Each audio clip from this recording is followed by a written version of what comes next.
What is going on, guys? This is going to be a very, hopefully not too long video, but this is going to be my first opinions and whatnot in the MXGP. We're just doing a quick race here to get a feel for this. Is there any American tracks that I might know a name of by chance? I know that's a British one. Charlotte. That's you. Oh, hey, there we go. Here's some American tracks. We'll go with Glen, Helen, of course. Because, yeah, people might want to see Glen Helen gameplay. This is just going to be my first opinions and thoughts as I play the game here. I've got all the audio hopefully set, so I can just upload this file straight with no editing to try and get stuff up quickly today. I also put the game on an SSD, as I think I said, because I've got a career series going too. I've got the first 2 videos on that done. If you guys want to see the career series, let me know in the comments. I'll run through that. But for now, I think we're just going to do a little race on Glen Helen here to get our first opinions of it, as we just rev the living crap out of the bike here, bouncing off the rev limiter. And here we go at Glen Helen on MXGP3. I believe we're on the Yamaha 450. And we'll cut in here, make some passes hopefully on the first corner. This game does obviously look a lot. To me, right now at least, and before I say the graphics look pretty, I'm going to say it looks like the game is... I think I'm uploading this at 1080p because that's the way I actually don't know how this might come out. I don't know how this is going to come out when I upload it, but at least on my screen it looks like the game is running at something less than 1080p and then upscaling that to 1080p. Like, it looks like it's running at 720p and upscaling that to 1080 on my screen. So hopefully it looks alright to you guys, but the resolution definitely looks like it's a bit down the trash can right now. Hopefully they get on fixing that as we try and get up Mount St. Helen. Oh, struggling to find grip right here. Come on, bike, you can do it. But I'm going to notice first thing, the whips are push-button whips again, which is very unfortunate. But the ground physics are definitely a lot better, if it's the phrase that makes sense. Like, there's ruts and stuff you can grab. Like, it definitely feels like some of these ruts are grabbing me and pulling me over once I start forming on some other tracks. I noticed while I was recording the career series. And it definitely, like, it doesn't seem like this depends as heavily on leading with the rider as the other games did. Every time I've tried to use the rider lean in a corner to help turn, I just ended up wrecking.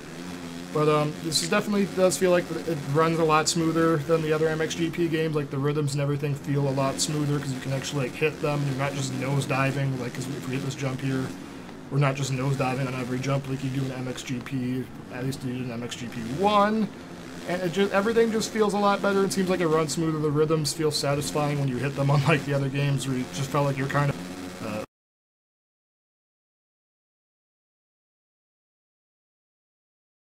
Let's get the bike actually pointing the right direction. Let's try and do a couple laps here if we can. Again, these whips, they do look a little bit better maybe, but they're definitely push button. You just move each stick in opposite directions, and it just does the whip. Other thing I will note is that you can take people out in this game, as once the career series videos start getting uploaded, as you'll hopefully see if you watch them. I hope you watch them and enjoy them. But as those start getting uploaded, I actually did take a couple AI out, and I'll try and do it again here, but you can apparently take people out. The AI aren't just tanks in this game that knock you over everywhere you go. And hopefully they fix the resolution, because the graphics on this do seem like they're the best graphics of any motocross game, quote-unquote, out there right now. It's just, this Glen Helen does feel like it's kind of this does make Glen Helen feel very small. I don't know if this is realistic scaling or not, because I personally have never been to Glen Helen. This just feels like, the track feels kind of small in this, which is weird, but...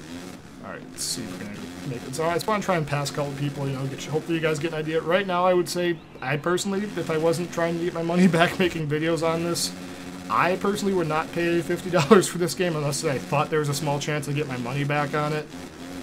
Your opinion may differ, but I would call this like a $30 game right now, more than a $60 game.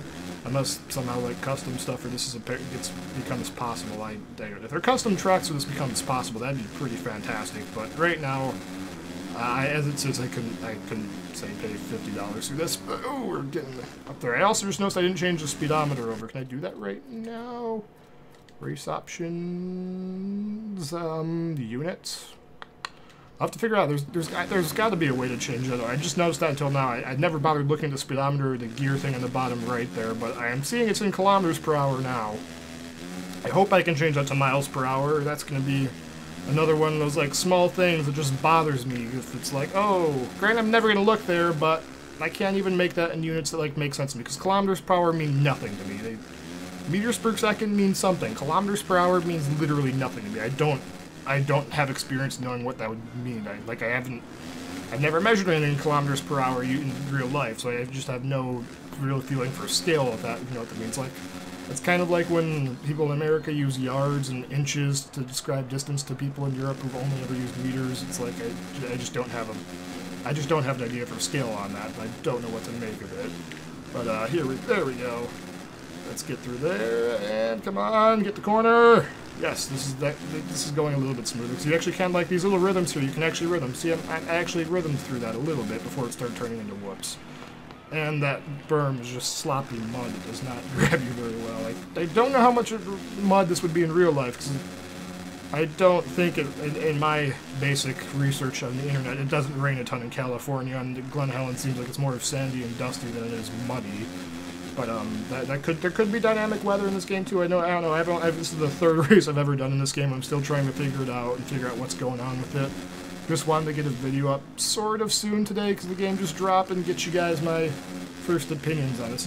It feels a lot better than the last two. If you're somebody on console that really wants to play a motocross game and there's nothing else for you, like if you don't like MX vs ATV Supercross and you want some sort of motocross game on consoles, I'm pretty sure there's multiplayer in this.